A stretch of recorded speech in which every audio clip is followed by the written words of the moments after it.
بسم اللہ الرحمن الرحیم۔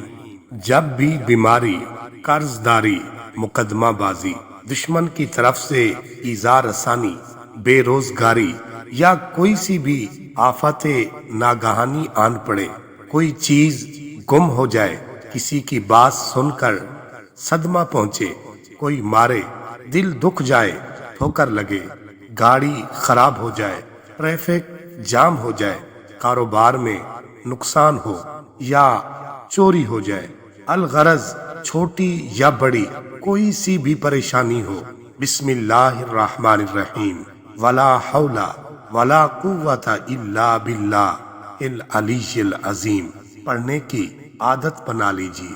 نیت صاف، انشاءاللہ منزل آسان۔